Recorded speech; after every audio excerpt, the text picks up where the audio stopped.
Hello friends, आज की इस वीडियो में मैं आप लोगों को राउंड कॉलर की कटिंग और स्टिचिंग बताने वाली हूँ। तो चलिए स्टार्ट करते हैं। ये देखिए, ये मैंने फ्रंट साइड ले लिया अपने कुर्ते का। यहाँ से हमें नेक की कटिंग करनी है, तो 3 इंच हमें चौड़ाई रखनी है नेक की, 3 इंच की विड्थ रखनी है और हमें डेप्थ रखनी है 3 इंच की। यहाँ पर डीप भी हमें 3 इंच रखना है और विड्थ भी। और यहाँ से हमें जो है 4 इंच पे एक एक्स्ट्रा डीप रखना है, जिससे हमारा जो है नेक इजीली जाए। तो यहाँ हम वी कट बनाएंगे। यहाँ पर हमें कर्व लाइन दे देना है इस तरह से, ताकि कॉलर हमारा जो है परफेक्ट बैठे। बहुत ज़्यादा आपको गोलाई नहीं देना है, बहुत ज़्यादा कर्व नहीं देना है, बिल्कुल हल्का सा कर्व देना है। अब यहाँ से हमें बिल्कुल मामूली सा, यानी कि 1/4 इंच जितना हमें मार्किंग करनी है, ताकि हमारा बस हल्का सा वी शेप आ जाए। ज़्यादा चौड़ाई हमें नहीं देनी है वी में, बस 1/4 इंच जितना ही हम यहाँ पर वी शेप देंगे।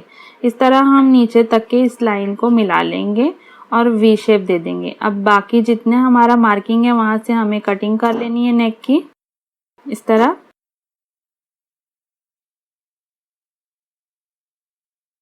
तो ये देखिए, ओपन होने के बाद में कुछ इस तरह से नज़र आएगा। अब ये हो गया हमारा फ्रंट साइड। फ्रंट साइड का हमें सिर्फ वी बनाना है। नीचे जो नेक का कट है हमारा, उसके लिए मैंने यहाँ पर एक्स्ट्रा का फैब्रिक लिया और उस पर पेस्टिंग पेपर हमने पेस्ट कर लिया है।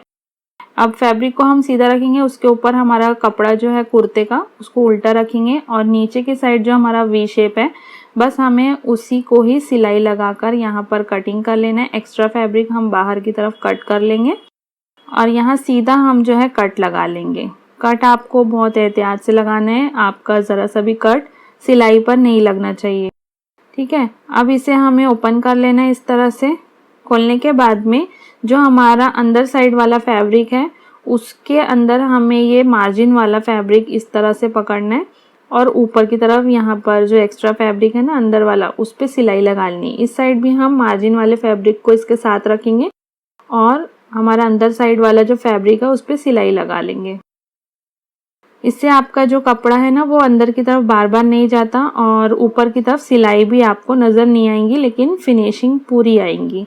अब इस तरह से हमें जो है इसे बराबर कर लेना है और यहाँ हमें जो है नीचे वाले फैब्रिक के साथ में हमारे नेक को बराबर रखकर सिलाई लगा लेनी है। अब ये हो गया हमारा बैक साइड। बैक साइड की कटिंग हम जब करते हैं तो शोल्डर हमारा जो है ऊपर की तरफ 1 इंच एक्स्ट्रा रहता है, तो वैसे ही हमें यहाँ पर कॉलर के लिए कटिंग करनी, तभी ये कंफर्टेबल और परफेक्ट बनता है। इसकी कटिंग अगर आप देखना चाहते हैं तो मुझे कमेंट करके ज़रूर बताएं, मैं आप लोगों को इसकी कटिंग बताऊंगी बनाना। अब ये देखिए, यहाँ पर हमें शोल्डर ज्वाइंट कर लेना है। इस तरह से हमने जो है फ्रंट और बैक के शोल्डर ज्वाइंट कर लिए। अब यहाँ से हमें नेक को इस तरह से पकड़ना है, डबल करना है और जो हमारा कॉर्नर है नेक का, वहाँ से हमारी जो शोल्डर वाली सिलाई है वहाँ तक के बराबर मिलाना है और बैक साइड पे इस तरह हमें सेंटर मार्किंग कर लेनी है चॉक की मदद से।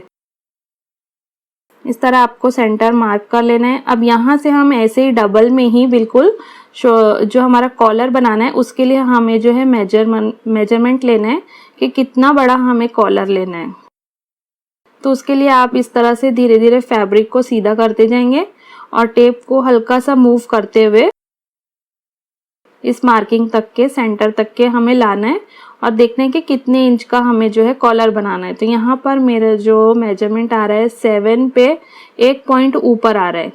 इसको डबल से हम चेक कर लेंगे ताकि कोई डाउट ना रहे। तो इस तरह हमने डबल चेक किया। ये देखिए, यहाँ पर 7 पे 1 पॉइंट ऊपर हमारा जो है कॉलर बनेगा यहाँ पर डबल में। अब यहाँ मैंने एक पेस्टिंग पेपर ले लिया है जिसपे हमें कॉलर की जो है ड्राफ्ट करना है, कितना बड़ा हमें कॉलर चाहिए हमने देख लिया है।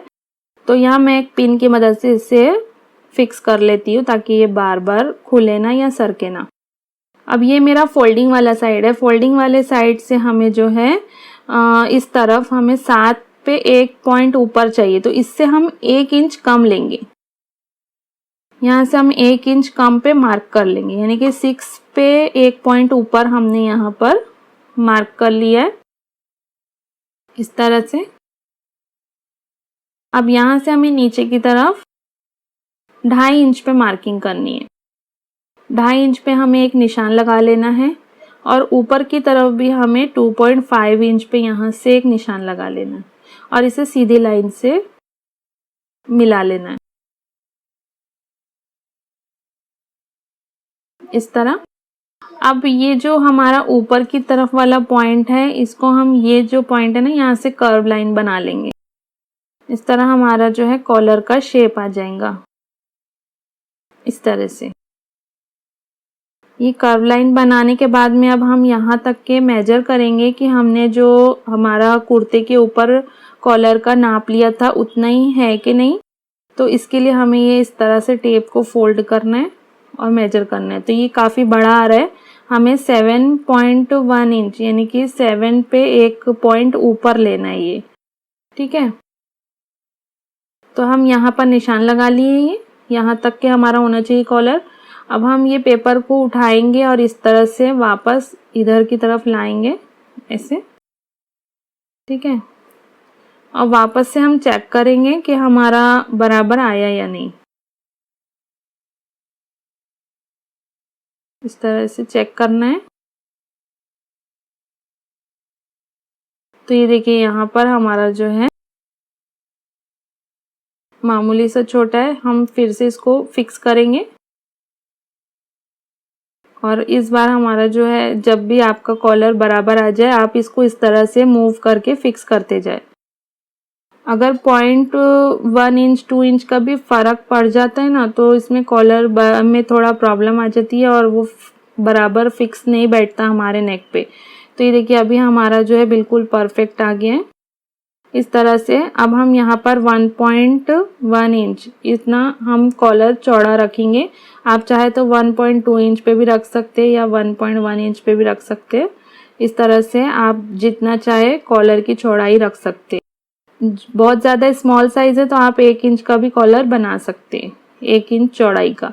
यहाँ पर मैंने 1.1 इंच का कॉलर लिया है चौड़ाई में। तो इस तरह से हम पूरा ऊपर तक की इसको इसी तरह से मार्किंग करेंगे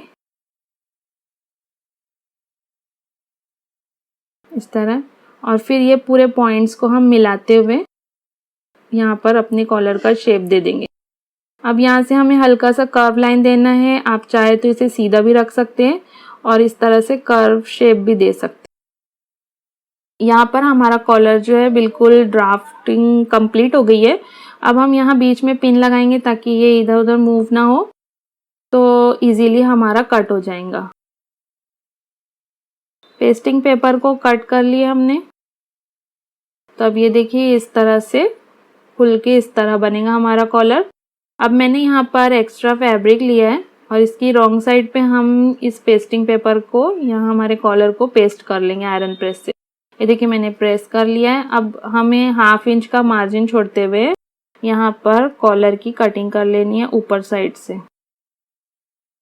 तो ये देखिए मैंने यहाँ पर कटिंग कर ली। अब इसे हम अंदर की तरफ फोल्ड करेंगे और सिलाई लगा लेंगे।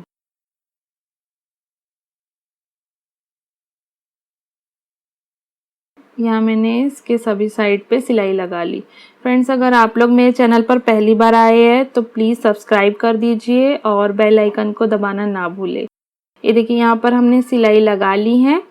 अब हमें जो है एक और फैब्रिक चाहिए, एक्स्ट्रा फैब्रिक। उस पर हम इस तरह से ये रॉन्ग साइड से रखेंगे। नीचे वाला फैब्रिक हमारा राइट साइड होगा और हमें साइड में बिल्कुल ये पेस्टिंग पेपर जो हमारा है ना कॉलर का, उसके बिल्कुल बाजू से सिलाई लगानी है। इस तरह हम यहाँ पर सिलाई लगा लेंगे पूरे कॉलर की शेप में। बाजू बाजू से आपको सिलाई लगानी है। अब ऊपर की तरफ और नीचे की तरफ दोनों ही साइड हमारा जो एक्स्ट्रा फैब्रिक है उसे कट करके अलग कर लेंगे। सिर्फ 1/2 इंच जितना ही हमें मार्जिन यहाँ पे छोड़ना है सिलाई के लिए। बाकी के फैब्रिक हम कट करके अलग कर लेंगे। तो ये देखिए यहाँ पर मैंने कट कर लिया। अब सभी कर्व लाइन पे हमें जो है इस तरह से कट्स लगा लेने हैं।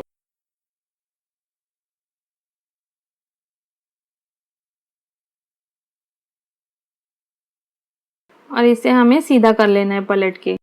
ये सीधा करने के बाद में एक बार हम इसे आयरन प्रेस कर लेंगे ताकि ये फिक्स हो जाए अच्छी तरह से।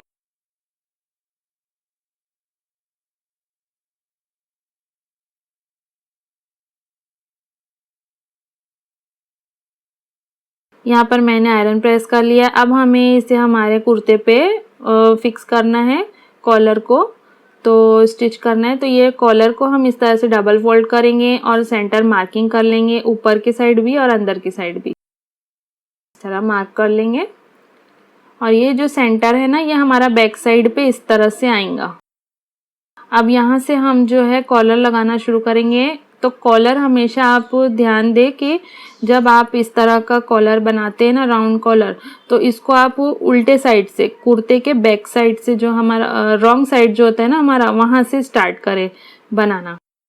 तो ये देखिए, ये हमारा जो है रॉन्ग साइड है, यहाँ से हमें बिल्कुल स्टार्ट करना है बनाना। और कॉलर में जो कर्व आता है वहाँ तक के आपको धीरे धीरे सिलाई करनी है, बहुत खींचना नहीं है, बहुत मूव नहीं करना है, बिल्कुल इत्मीनान से आपको कॉलर जो है यहाँ पर धीरे धीरे लगाना है। जिस तरह आप स्लीव्स जोड़ते हैं ना आर्म होल से, उसी तरह आपको यहाँ पर कॉलर को भी जोड़ना है नेक के साथ में, बहुत ही धीरे धीरे इस तरह से। और थोड़ी थोड़ी दूर पे आप चेक करते रहे कि आपकी जो सिलाई है वो सेंटर, बैक साइड के सेंटर से मैच खा रही कि नहीं। इससे क्या होता है, अगर आपका नीचे, ऊपर या नीचे वाला जो भी कपड़ा छोटा बड़ा हो रहा है, आप खींच के वहां पर एडजस्ट कर सकते हैं। अदरवाइज इस तरीके से अगर आप बनाएंगे तो आपका कॉलर एकदम परफेक्ट बैठेगा, बिल्कुल कोई आपको खींचने की जरूरत नहीं होगी। लेकिन अक्सर स्ट्रेचेबल कपड़ों में ये प्रॉब्लम होती। तो ये देखिए, सेंटर मार्किंग से गुजरने के बाद में अब हम यहाँ पर फिनिशिंग लाइन पे आ गए। यहाँ पर हमारा जो है कॉलर एक साइड से सिल चुका है। सिलने के बाद में अब हम इसे सीधा करेंगे। सीधा करने के बाद ये जो फैब्रिक है इसको आपको इस तरह अंदर फोल्ड करना है, फिर ये वाला अंदर करके इस तरह से आपको कॉलर की अपर स्टिच भी लगा लेनी है। उल्टे साइड से लगाने का फायदा ये होता है कि जो आप पेस्टिंग पेपर लगाए ना, वो आपका ऊपर की साइड आता है, आपके राइट साइड आता है कुर्ते पे, तो इससे बहुत ही अच्छी फिनिशिंग भी दिखती है। और अपर स्टिच से आपका जो है जो आपका कॉलर है वो भी बिल्कुल बढ़िया सा बनता है। तो ये देखिए, जो मैंने पहले स्टिच लगाई थी, बिल्कुल वही स्टिच पे ही हम दूसरी स्टिच लगाएंगे, जिससे कि हमारी फिनिशिंग में कोई प्रॉब्लम ना हो, कुछ खराबी ना लगे। अब यहाँ से हमें इस तरह टर्न करना है एंड होने के बाद में, और ऊपर की साइड जो हमारा कॉलर है ना, वहाँ पर भी अपर स्टिच लगा लेनी है। तो ये देखिए फ्रेंड्स, यहाँ पर मेरा कॉलर बन के बिल्कुल रेडी है। अगर आप लोगों को मेरा ये बताने का तरीका अच्छा लगा हो और कॉलर अच्छा लगा हो तो प्लीज़ लाइक शेयर कीजिए। Thank you so much for watching my video and bye bye.